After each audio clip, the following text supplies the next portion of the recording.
I'm your host, Logan23. You're joining me for Chapter 7. Though it's only been 48 hours since you left the country, Amsterdam feels like a distant memory. You muddle through the hospital shifts, blog posts, and studying more grudgingly than ever before. You want to go back to the otherworldly vacation to Adam's world as soon as possible. And as ridiculous as it sounds, you pick up a few back issues of Cosmos to read up on great sex tips. I'll read an article about 9 steamy hot sex positions, blow his mind. I guess. Okay. I can recall Adam mentioning multiple positions during our first meeting. Time to learn a few. Yab, yum, the pusher, reverse cowgirl, butter churner, the bridge. That one looks kind of dangerous, but he is pretty strong. Ooh, scanning wheelbarrow. Looks fun. You resolve to give all of them a try when you get a chance.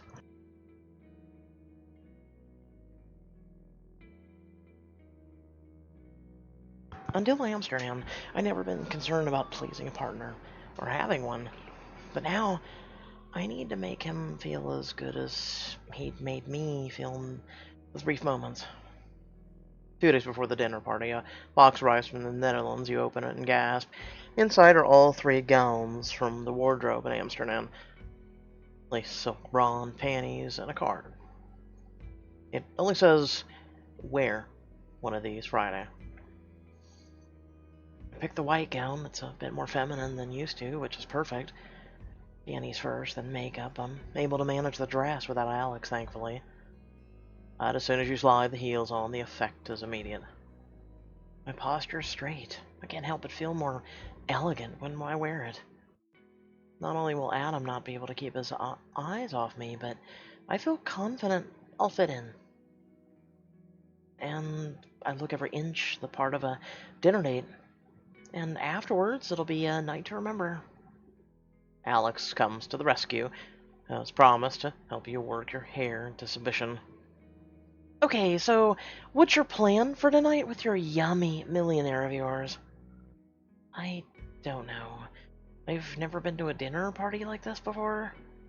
And neither will he when he sees you. He won't be able to keep his hands off you. Between the dress, Alex's hairstyling, and the makeup, you triple the amount of time you spend on your appearance. The effect is worth it. You study yourself in a cracked, full-length mirror. You look at an old-time movie star, the pinnacle of elegance and style. You almost fall over when you hear a knock. The Adams driver is here and waiting. Have fun. Don't do anything I wouldn't do. The driver walks you to the town car. Adam's holding the car door open. He's dressed in a dinner jacket and matching trousers. You look gorgeous. I didn't want to make a bad impression on your friends. Being a North Country bumpkin and all. It doesn't matter what sort of impression you make on his friends. They'll never see you again. Shall we? You breeze through the rush hour traffic. The northbound side of the freeway is a nightmare, and you're glad not to be stuck there. You don't want to be late. Having a driver gives you the opportunity to do some other fun things, though. I'll take him to Makeout City. Move a bit closer. Stay quiet in my seat. You think about moving closer, but instead you stay put. We'll have enough time for that later. He seems content to check his email, and I'm fine with the scenery.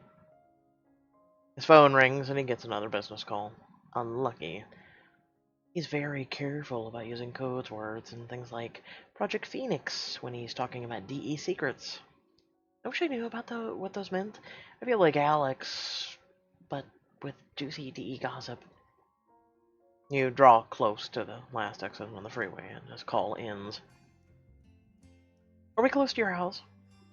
Yeah. Just a few more miles. Your guess about Adam living in Balboa is right. He's either on the peninsula or the island itself, home to some of the wealthiest homes in the county. The driver heads straight down the peninsula towards the ferry and suddenly hangs a left to the bay. Where are we going? You'll see. The driver parks in a tiny street near a small walkway leading to the smallest island you've ever seen. Adam informs you you'll be walking over the bridge to the island where he lives. Even in the heart of this wealthy enclave, Adam Drake stands out rich enough for a private island. Your heart pounds faster with each step you take over the bridge, and you smell the brine on the ocean breeze. On the way in, you're past the tennis courts, dozens of other houses, and a private park. This is the last house, the biggest, and it leaves you breathless.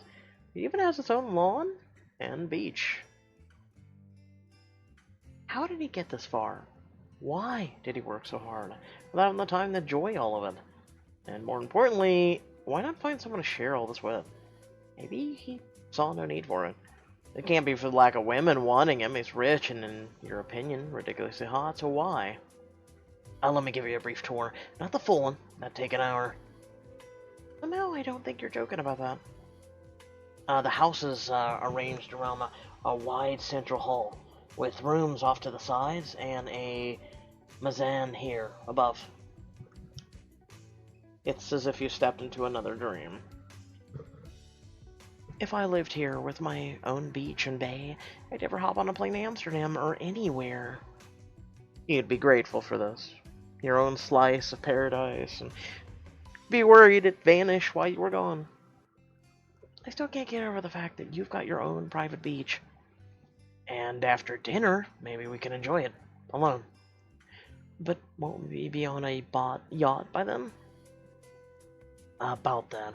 We'll have to postpone our trip to the yacht. I had to put in for a minor repair. You open your mouth and about to question him when the guests arrive.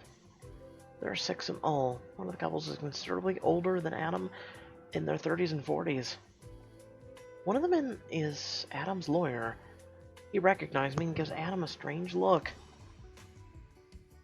Heat crawls up your neck. You know what he's thinking. Why'd you bring her here?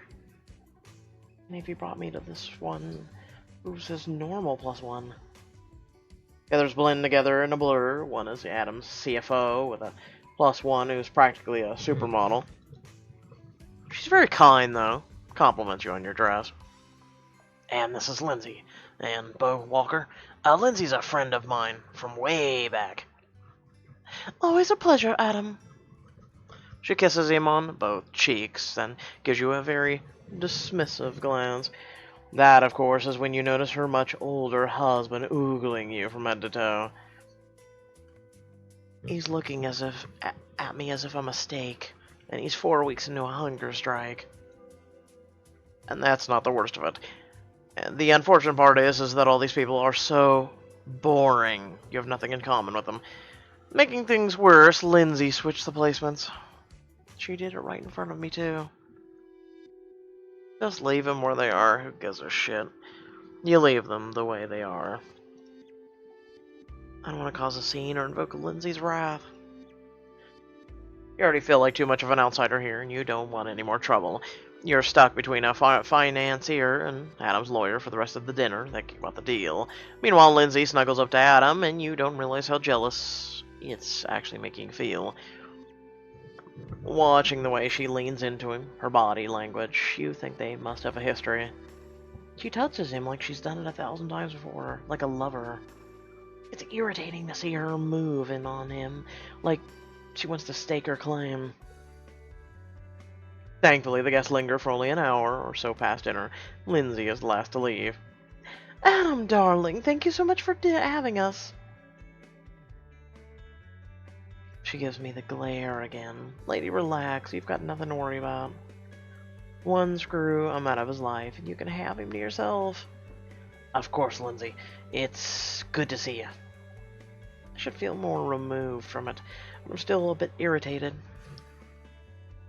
It's not just that, but she was also presumptuous.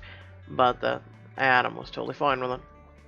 There's a chance they're friends, like you're with Heath, but you don't think so. And that has you feeling angry, like a jealous guard dog. But thankfully, she and Bo left shortly after. Adam pours me a glass of Pinot Grigio? Let's go down to the beach. can't resist. There are padded lounge chairs, a cabinet with towels, and a propane heater waiting. We gaze out over the bay, watching golden lights dance on the water surface. The sky is otherworldly. Adam, however, isn't enjoying it. He's on his phone, reading emails and replying to them. You want me to turn the heater up?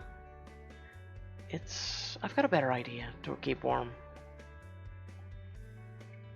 Pick up my blanket, walk over to his lounge, and plunk down beside him. He's surprised. Wait, hold up. Is he not a cuddler? As a natural-born cuddler, it's my sworn duty to fix this. But as I draw close, I get the sense it's less reluctance than hesitant. As if he doesn't know how to handle it, not that he was repulsed by it. You lean your head against his shoulder slowly. He hitches his arm around you. I am Locutus, or Locuddles of Borg. Resistance is futile. You will be snuggled, Adam Drake. Oh my god, you are fucking adorable right now with that reference. How's work? All crisis averted? The old ones gave away to new ones, as usual. I heard something interesting from one of the dinner guests tonight, by the way. Oh? I heard you work 100-hour weeks.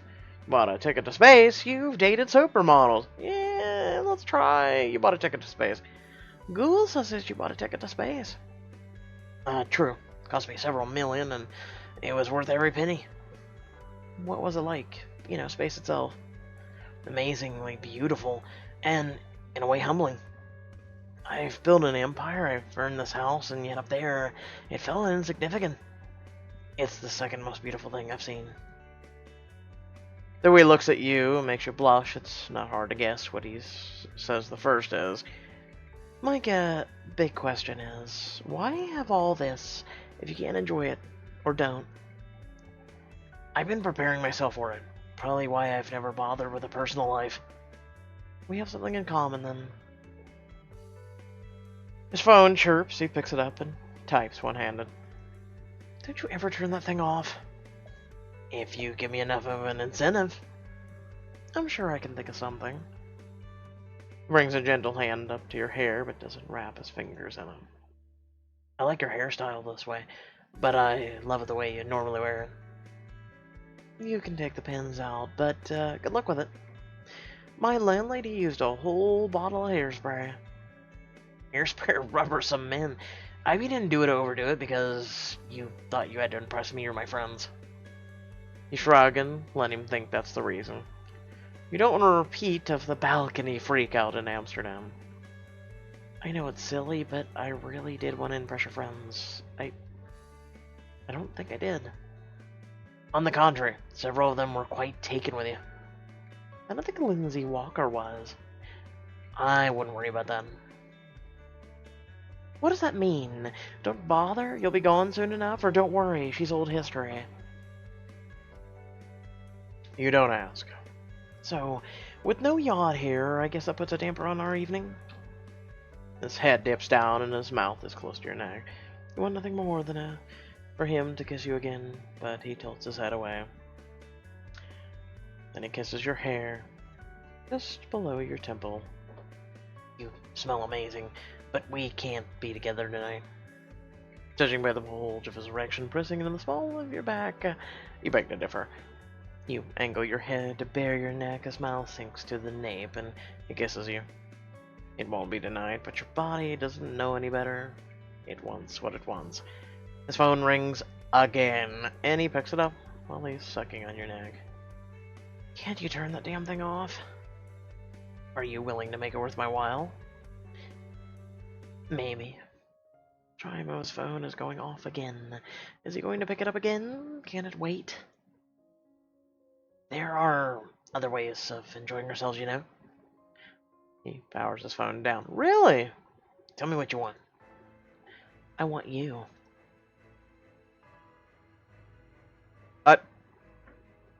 Okay. That came out of nowhere without even diamonds.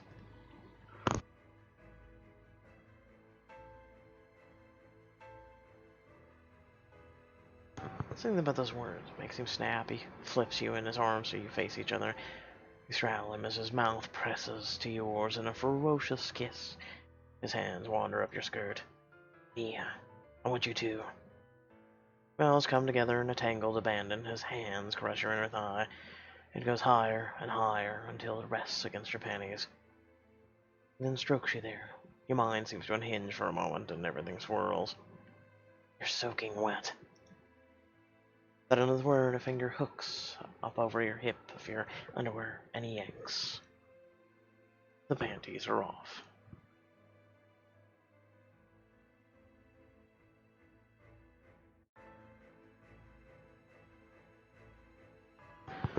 You imagine him tearing your dress off in the same manner, laying you down behind him or beneath him on the sand.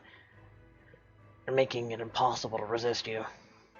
He lowers his head, his mouth lands on your nipple, suckling as a thin fabric. He pulls the dress aside with a growl, exposing your bare skin. You arch into him again. The bulge of his erection presses against your thigh, and his hand is doing wicked things to you. His thumb strokes softly against the most sensitive part of your flesh. You can't breathe for the longest moment. Every part of your body tenses up at the same time. Deep breaths, me. Enjoy this. He ups the pressure against the bundle of nerves, each touch sending shocks of pure pleasure through you. Your head crushes against his shoulder. You let out a long, low moan. I'm gonna make you come. He stops rubbing just long enough to slide a finger inside, tentatively at first, then deeper. Slides in and out while making you gasp in rhythm as his hand sets. So close, so damn close, and delirious with pleasure. I don't know if I should be embarrassed.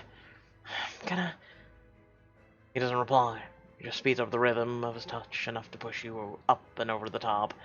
You throw back your head and gasp. You feel the convulsions of release wash over you. Feels like the first refreshing drops of rain after days of going thirsty, or years. It keeps going. I'm gonna do it again, and you will say my name. If you don't, I'll keep going until you do.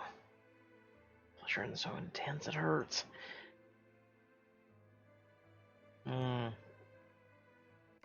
Push him away. Push away and remove his hand from below. It's too much for you to take. Adam, please stop. I'm good. I don't need more. Touches you softly one more time. Are you sure, Mia? Adam, I want you to keep going. You're so tight, so innocent. Come for me, Mia. You're close again. You bite into his jacket at the shoulder to keep from screaming. It's so much more intense than before. Your previous orgasm pales in comparison to this one. It's approaching like a monstrous wave from far offshore, about to crash down on the rocks. Can't even remember your own name, let alone his, as he pushes you to the highest climax you've known. Oh God. I'm good, but I'm not that good. Adam. Better. Say it again. Please. Again, Mia. Adam, Adam, Adam.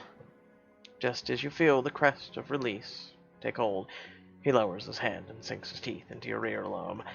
The pressure and the small, sharp pain clash with each other. You fall against his chest, panting. It's minutes before you remember who or where you are. There's nothing but aching, haunting bliss in the feeling of his chest rising and falling under you. You notice that he's still very turned on. Why did he do this when he can't finish it for himself? No comment. Stroke your hand along the rigid line of his erection, easily discernible from the base to the tip. Grabs your hand and stops you as an involuntary groan escapes his lips. No. I'll have the boat back tomorrow. We'll spend the afternoon out, have lunch, go swimming to make a day of it. You look at him, the question in your eyes. Why? I can wait, Mia. You're worth waiting for. The kindness of those simple words takes your breath away. You're worth waiting for. It was so opposite of what you'd known from your own serious relationship. If a self-involved high school boyfriend could be considered serious, Zach had no desire to wait. He forced the issue when I told him I wasn't ready and took what he wanted. You shiver against Adam as he pulls you close against him. Thank you. He turns his phone back on for text and a missed call await. Adam curses under his breath. For a moment, you worry that maybe he's regretting what he's done with all of his work. But he looks at you with a reassuring smile. Every moment with you is worth waiting for, Mia. His car takes you home soon afterwards. You recline against the leather bench in the back seat. Hopefully we can resolve this tomorrow, but that also means tomorrow will be your last night together. As much as his hands on you have driven you to new and undiscovered realms of pleasure, you realize a simple, shocking truth. You're going to miss him. You're actually going to miss the caveman. Beyond his magic hands, his conversation, boyish smile, his caring consideration, his perceptiveness, and since he said you're worth waiting for, there's been an ache in your chest that won't go away. That a relationship with him, that'd be impossible. You can't. That's a dream. Nothing more than that. On the outside, yes, he's perfect, but on the inside, he's a man, just like the rest of them, like BSD. And with that exception of Heath, men can't be trusted. You check your messages when you get home. Alex left too, greedy for gossip. Heath wanted you to check in when you got back, but it's midnight, so you decide to call first thing tomorrow. I'm too wound up to sleep. I need to do something. I'll try Dragon Epoch. I leave the dishes in the sink and study the guide where it is. It's Dragon Epoch time. There are a lot of dailies to catch up on, and I need to stock up on potions for questing. I also want to know what class Adam's secret alt is. Log on to Dragon Epoch. Heath, Katya, and Fallen aren't on. Fallen actually hasn't been on since the last time we played together. 3 weeks before. After you finish up your dailies, you do a Who is Adam's alt and Magnus. The result isn't surprising. Level 75 Fire Mage, max level and the most overpowered class in the game. You chuckle at the irony, the thought of his hot hands burning fresh in your memory. Then your in-game messenger flashes. Are you, still awake? It's designed just like his avatar. That's cute. Or like him. I'm the same way. I actually make most of my characters like me, if I can. And why am I not surprised you're a fire mage? No wonder you have magic hands. At your service. Speaking of, why are you still up working? Turn on your headset so we can voice chat, and I'll tell you. You grumble, your headset's too staticky to use in-game. You usually just get on a conference call with Heath. Can't. Trust your headset. Makes the game lag when I'm on voice chat. It's like a CPU issue. How do you manage with this ancient rig of yours? Hey, don't insult my Frankenputer. It's a trusty little toaster that could. In any case, it's almost 3 a.m. Get some sleep or you're going to be exhausted tomorrow. I want you to be well rested. Oh, a thrill of anticipation slices through you. After all this waiting, tomorrow is the night. Fine, bossy pants. I was about to log anyway. Got my dailies in, unless you want a group. Like I said, I want you well rested. I'll pick you up at 11 a.m. sharp. Good night, magic hands. Good night, Mia. You lay down with your study guide to lull you to sleep and try to get your mind off of everything that will happen. It takes an hour, but it finally works and you fall asleep ready for the day when you finally seal the deal. I think I did well with that one, actually. With that being said, I hope y'all did enjoy the video. Make sure to like, share, and subscribe. Head to the description below, links to social media or Discord, and a few links to support. Oh my god, there's a yawn. I'm sorry. Me and my content. As you can tell, I'm kind of out of it today, folks. I apologize. I know I'm better than this, but I'm also a human being. And, so all I can do is really apologize. It sucks being a human being sometimes, you know? You just get sick and your body sucks, or your mind sucks, or a lot of things suck. None of which you want to suck. But so we've got chapters 8, 9, and 10 left. I'm going to try and get those done as quickly as possible, and then we'll see what we can do. I may be a little bit behind. I may end up having to do some of this tomorrow, so I guess we'll have to see. I'm just kind of, I mean, I was sick earlier today. I recovered from it, but, you know, when you're sick early in the day, your body just goes down from there on. You know, so you're not your usual self, I guess is the best way to put it. I don't know why I'm explaining this to you folks. You're all human beings. I'm assuming you've been on this planet for more than, you know, like, you did, like, were you born today? Is there, yeah, oh wow. If this is your first piece of content while listening to after you were given birth to, congratulations. I hope you enjoy the quality entertainment. I'm not like Logan Paul. But, anyway, I will catch you guys in the next video. Peace out.